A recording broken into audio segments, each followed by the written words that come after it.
Magandang hapon mga ka-icon, napadaan nga pala kami dito. Akala ko kasi nasa Baguio na kami. Charot! Dito lang pala yan guys, malapit sa arko ng Impanta. Dito pala yan guys, sa KM 90, yung tinaguriang Little Baguio guys. Grabe guys, sobra yung nature dito guys. Ang sarap lumanghap ng malinis at sariwang hangin. At bukod pa dun guys, ay napakaganda rito sa loob guys. Bali 50 pesos lang pala guys per head kung gusto ninyong malibot itong loob ng KM 90 Little Baguio na ito mga ka-icon. Dito sa loob ay marami kayong makikita na mga magagandang site na pwede ninyong pag-picturean together with your friends and your family guys. Meron din pala ritong swimming pool mga ka-icon at pwede kayong mag-swimming dito mga ka-icon.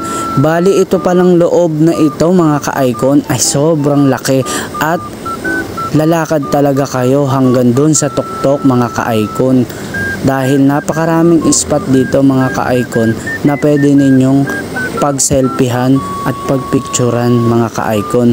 Ang tubig nga pala na yan mga ka-icon ay galing pa sa ibabaw ng bundok kaya sobrang linis ng tubig na nasa swimming pool mga ka-icon. Purong natural, walang halong chemical mga ka-icon. At ang ating jacket pala dyan ay color yellow mga ka-icon. Lakad-lakad lang tayo dito mga ka-icon. Medyo pagod na tayo mga ka-icon kasi sobrang haba ng lalakarin ninyo dito mga ka-icon para malibot nyo itong loob ng KM 90 dito sa loob mga ka-icon. Tamang-tama pala ito mga ka-icon.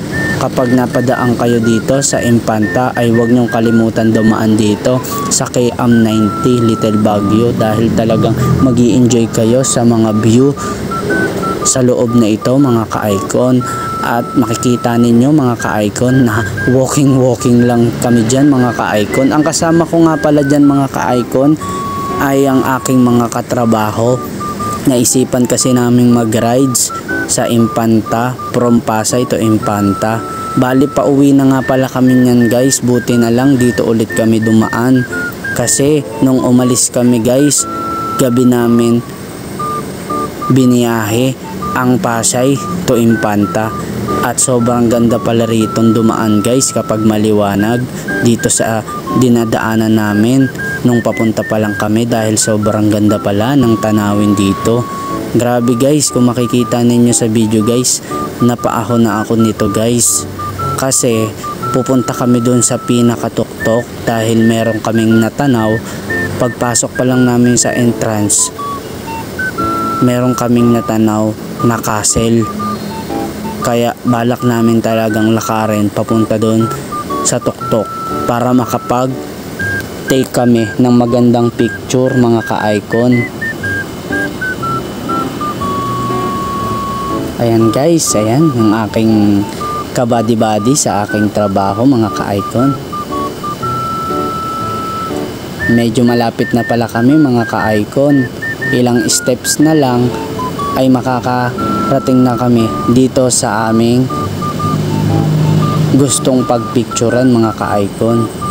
Yes, sa wakas mga ka-icon, andito na kami sa pinakatuktok nitong Little Baguio KM 90 na ito mga ka-icon. So napakaganda rito mga ka-icon. Ayan yung isa nating kasama. Ayan, ayun kaganda yung castle mga ka-icon. At tanaw na tanaw ninyo mga ka-icon yung daraanan namin pauwi papunta ng syudad mga ka-icon. Grabe, para ka talagang nasa Baguio mga ka-icon dahil sobrang lamig dito at mapag. Kahit na tanghali mga ka-icon ang biyahe namin ay talaga namang hindi mo ramdam ang init dahil ang pakiramdam mo rito para ka talagang nasa Baguio mga ka-icon dahil sobrang lamig talaga rito mga ka-icon. I hope sa video na ito mga ka-icon ay na-inspired ko kayo na mag rides din together with your friends at mapadpad dito sa Little Baguio KM 90 mga ka-icon. Talaga mag-i-enjoy kayo rito at masusulit ninyo yung rides ninyo kapag napapasok kayo rito sa Little Baguio KM 90 na ito mga ka-icon. Sulit na sulit talaga yung rides namin dahil nawala yung pagod ko talaga nung nakarating kami rito guys. So yun lamang ang ating video guys. Kita-kits na lang ulit tayo sa susunod ko na i-upload. Thank you guys.